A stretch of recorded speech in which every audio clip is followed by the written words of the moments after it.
Viewers, आज का important word है सस्पिशियस।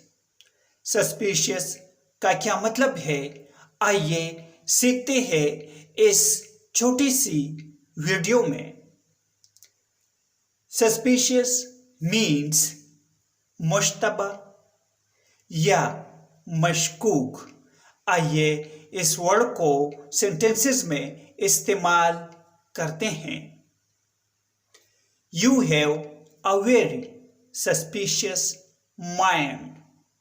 इसका मतलब है आपका जहन बहुत मशकूक है। I think they are starting to get suspicious.